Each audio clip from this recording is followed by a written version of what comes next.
देहरा विधानसभा क्षेत्र के चुनाव से एक बात पूरी तरह स्पष्ट होकर के निकली है कि माननीय मुख्यमंत्री श्री सुखविंदर सिंह सुक्खू जी ने देहरा विधानसभा क्षेत्र में 18 महीने के इस लंबे कार्यकाल में एक भी कार्य नहीं किया, जिसके कारण वो केवल भारतीय जनता पार्टी को, नरेंद्र मोदी जी को, जयराम ठाकुर जी को, होशियार सिंह जी को गाली देकर के ही वोट मांग रहे थे।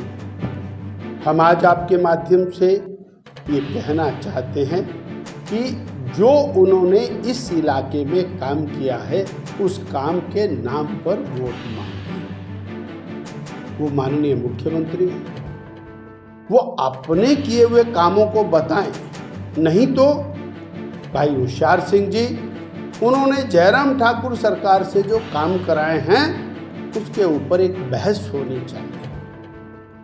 5 साल एक इंडिपेंडेंट एमएलए पूर्व की भाजपा सरकार के साथ जुड़ करके और 600 करोड़ रुपए से ज़्यादा के कार्य करा सकता है, परंतु माननीय मुख्यमंत्री जी जो इसको अपना ससुराल कहते हैं, है या नहीं है ये तो एक अलग बहस का विषय है, परंतु अपने ससुराल में उन्होंने एक भी काम नहीं किया जिसको वो गिना सकते हैं। और इसलिए देहरा की जनता इस बात पर विश्वास करने को तैयार नहीं है कि आगे भी वो कोई काम करेंगे, क्योंकि मुख्यमंत्री जी का अपना विधानसभा क्षेत्र नदौन है और नदौन की जनता भी इस बात से परेशान है कि मुख्यमंत्री जी अपने विधानसभा क्षेत्र के अंदर ना काम करते हैं, ना उसकी चिंता करते हैं, और उसी का परिणाम है कि लोकसभा के चुनाव में मुख्यमंत्री जी 2100 वोटों से पीछे रहे, अनुराग ठाकुर जी वहाँ से जीते हैं। आज सड़कों के ऊपर जिस तरह से जनमानस होशियार सिंह जी के समर्थन में निकला है, भारी भय, आतंक उसके बावजूद निकला है, वो इस बात का द्योतक है कि भारतीय जनता पार्टी यहाँ जीत की ओर अग्रसर है। एक और कि आंगनवाड़ी वर्कर, आशा वर्कर, पंचायत चौकीदार, आईपीएच के वर्कर, पीडब्ल्यूडी के वर्कर, आउटसोर्स के कर्मचारी, उनको बुलाना, डराना, धमकाना, ये काम बहुत जोरों से चल रहा है। और आज तो इसके बारे में चिट्ठियां लिखी जा रही, बाकायदा पत्र इशू हो रहा है कि आप फलाने स्थान पर आइए और कमलेश जी वहां आपको संबोधित करेंगी। ये पूरी तरह इस बात को साबित करता है कि मुख्यमंत्री जी फ्रस्ट्रेटेड हैं, मुख्यमंत्री जी चुनाव हारने वाले हैं, इसलिए वो इन हथकंडों के ऊपर उतरे। और आपने 2022 के अंदर जो 22 लाख बहनों को, 22.5 लाख बहनों को पैसे देने के लिए कहा था, नहीं आए। आज कहीं पूरे प्रदेश में 4-5 हज़ार बहनों को पैसे डालने के बाद उसका प्रचार प्रसार कर रहे हैं, हमने डाल दिए, हमने दे दिए, हमने डाल दिए। अभी तो आपने 8,500 रुपये महीना देने के लिए बोल दिया, वो खटाखट पता नहीं कहाँ गया, वो भी खटाखट भी गायब हो गया। किसानों को बोला था आपने गोबर खरीदेंगे, वो कुछ नहीं हुआ। आपने बोला था 100 रुपये किलो दूध लेंगे, कुछ नहीं हुआ। आपने हर एक व्यक्ति को 300 यूनिट बिजली फ्री देने के लिए बोला था, कुछ नहीं हुआ।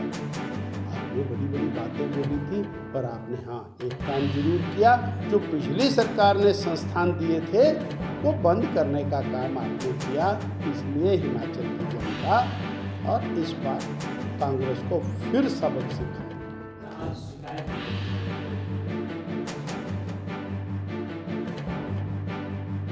मुख्यमंत्री जी की फ्रस्ट्रेशन, मुख्यमंत्री जी को हार दिखाई दी, इसलिए उन्होंने पूरा तंत्र इन तीनों चुनाव के अंदर छोड़ दिया और हर अधिकारी को, हर कर्मचारी को, छोटे से छोटे कर्मचारी को बुला करके उनको डराना, धमकाना, इन्फ्लुएंस करना, ये काम चला हुआ है। हमने कंप्लेंट दे दिया, हमें पता है हमारी कंप्लेंट पर कुछ नहीं होगा। जब इन्होंने कैबिनेट में फैसला कर दिया चुनाव डिक्लेयर होने के बाद कि हम और देहरा में कुछ खोलने जा रहे हैं, खोलेंगे वो भी नहीं, ये मैं पक्का बोल रहा हूँ, कैमरे के सामने बोल रहा हूँ, कुछ नहीं खुलेगा। अगर यहाँ पर काम करेगा तो सिर्फ होशियार सिंह करेगा और कोई नहीं करेगा।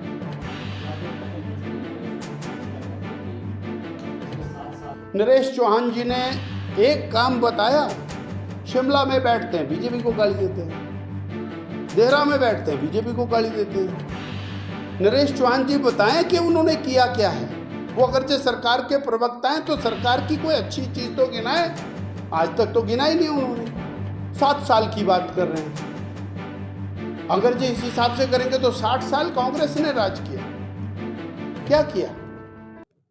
वो सवाल पीछे लेकर के जाना, अपनी नाकामयाबियों को छिपाना, हम बार बार पूछ रहे हैं और चुनौती दे रहे हैं। अभी 4 दिन बाकी हैं, आ जाएं आमने सामने। अगर उन्होंने देहरा में एक भी काम किया हो तो बताएं, नालागढ़ में एक भी काम किया हो तो बताएं, हमीरपुर में एक भी काम किया हो तो बताएं। तीनों जगह के काम गिनाएं, हम भी उनके साथ चलने को तैयार हैं, नहीं तो जनता उनको जरूर और सबक सिखाए।